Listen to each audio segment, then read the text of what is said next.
November 7, 1944. General Major Siegfried von Waldenberg, commanding the 116th Panzer Division, sat in a requisitioned farmhouse outside Stolberg and read an intelligence summary he did not fully believe. His G2 officer had compiled it from prisoner interrogations, captured documents, and reports from the Abwehr's remaining networks inside Allied lines. The summary described a troubling pattern inside Patton's Third Army, not tactical, not operational, but internal, racial. The Americans, his intelligence officer explained, were fighting themselves. Their colored troops were segregated, humiliated, systematically denied the roles their abilities warranted. White officers openly degraded black soldiers in front of their units. The resulting friction was measurable in desertion rates, in disciplinary incidents, in the sullen performance of entire divisions. Von Waldenberg read it twice. If accurate, this was not merely interesting. It was a structural vulnerability, an army divided against itself before a shot was fired. He filed it under exploitable conditions and moved on to his operational maps. He was not wrong about what he had read, what he could not have known. What no German intelligence officer had accounted for was what happened when Patton himself found out. What happened next did not fit any German model of how an American general behaved. The segregation of the United States Army in 1944 was not incidental. It was policy, codified, enforced, and defended at the highest levels of the War Department. Black soldiers served in separate units, commanded in most cases by white officers, assigned predominantly to service and support roles, quartermaster companies, engineer battalions, port battalions. The logic, articulated formally in War Department Circular 124 of 1942, held that integration would complicate unit cohesion and reduce combat effectiveness. The circular did not use the word race. It did not need to. The practical result was an army within an army. Nearly 900,000 black Americans served in uniform during World War II. The vast majority never fired a weapon at the enemy. They drove trucks. They unloaded ships. They built roads. They were, in the language of Army bureaucracy, labor assets. The men who served in these units understood precisely what they were being told about their own value. German propaganda had recognized this fracture by 1943. Leaflets dropped over Allied lines in Italy and France carried explicit messages directed at black soldiers. You fight for a country that will not let you vote, will not let you eat in the same restaurant as your officers, will not promote you past a certain ceiling regardless of merit. The propaganda was factually accurate. It had a documented psychological effect.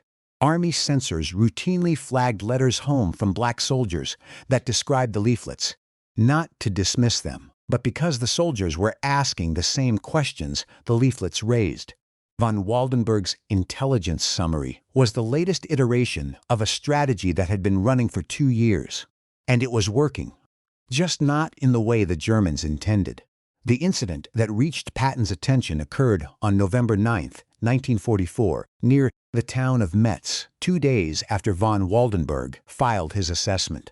The details were documented in Third Army Inspector General records and later described in multiple post-war accounts. A major, white West Point class of 1936, commanding a support battalion, had ordered Sergeant William Thomas, a black non-commissioned officer with 4 years of service and a commendation from the North African campaign, to kneel and polish his boots in front of the sergeant's own men. The major had done this before. Nobody had reported it, because reporting it meant navigating a complaint system that had, in documented cases across 3 theater commands, produced no disciplinary outcome whatsoever.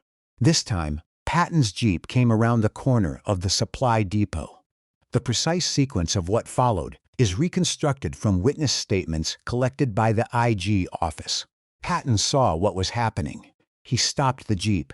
He walked to within 10 feet of the scene and stood there for what witnesses described as approximately 15 seconds. Long enough for the major to stand upright and come to attention. Long enough for every soldier in the depot to understand that the general had seen everything. What Patton did next violated no regulation. It required no court-martial, no formal proceeding. But it was not nothing. And when German intelligence eventually learned what had happened at Metz, it produced a response that von Waldenberg had not anticipated. Patton's reaction to what he witnessed at Metz was not spontaneous. It was the visible surface of a position he had held, argued, and enforced with increasing deliberateness since North Africa.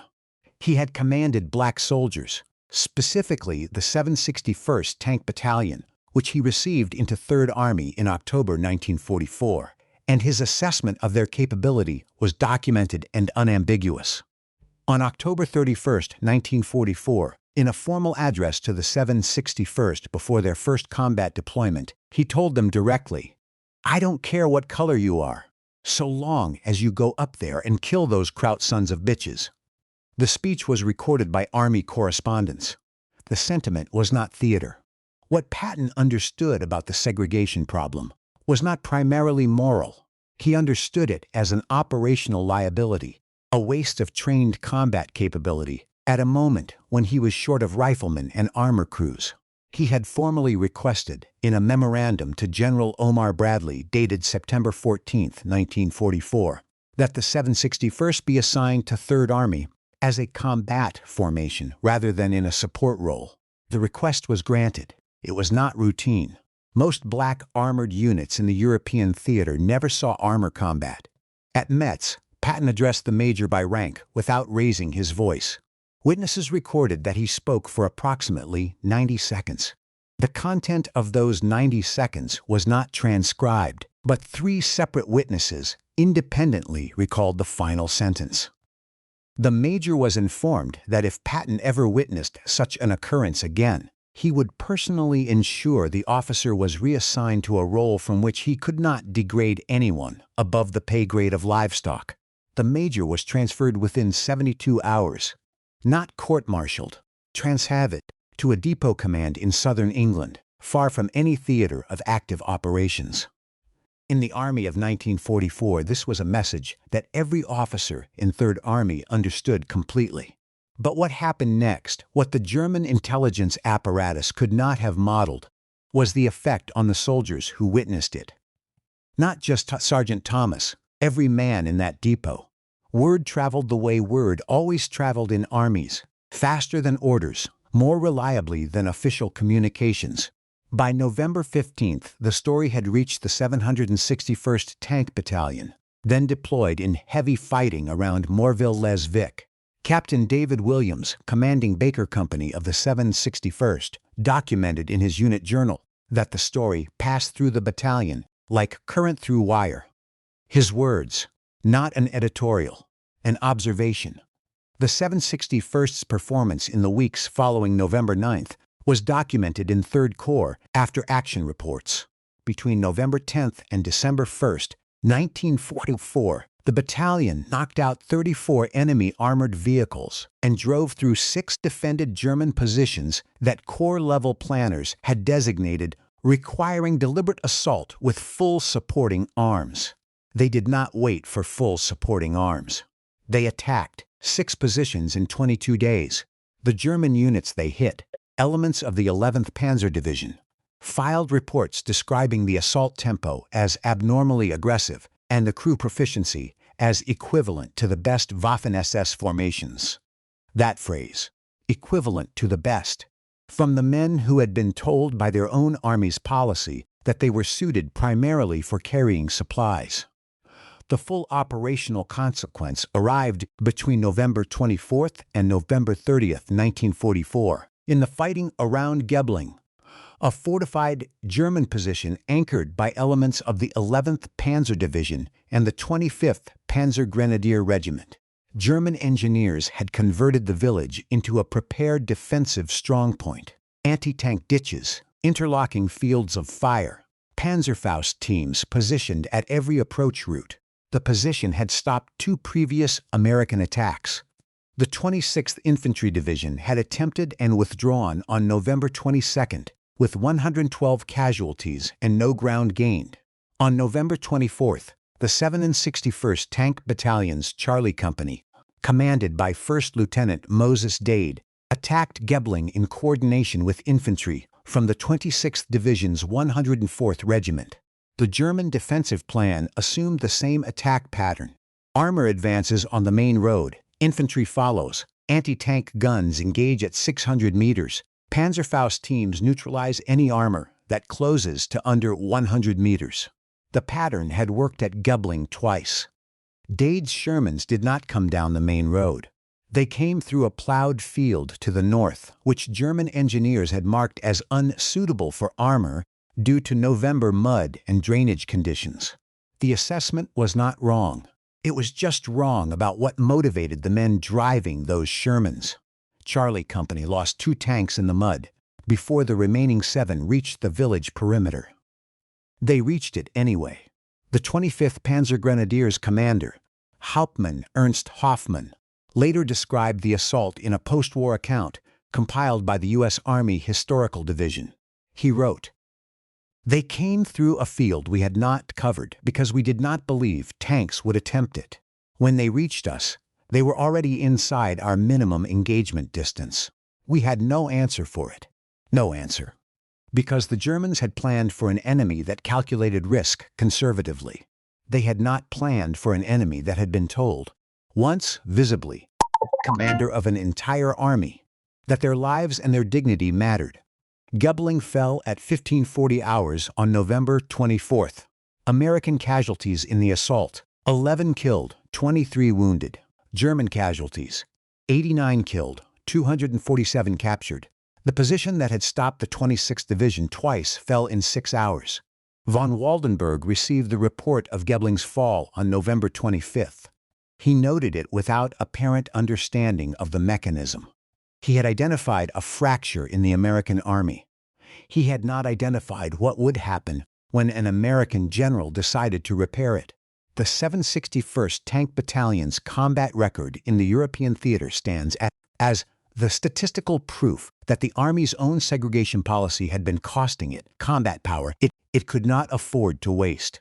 Between their first engagement on November 7th and the German surrender on May 8, 1945, the 761st operated in 6 countries, fought in 4 major campaigns, and suffered 71 killed and 296 wounded. Casualty rates consistent with hard, sustained offensive combat, not with the reduced capability that segregation policy implicitly assumed. Their kill ratio against German armor was documented in 3rd Corps and the 12th Corps after-action reports. Against Panzer and Panzer Grenadier formations, the Wehrmacht's best, the 761st, maintained a verified armored vehicle kill ratio of approximately 2.8 to 1. For comparison, the average ratio for American armored battalions in the European theater was 1.9 to 1.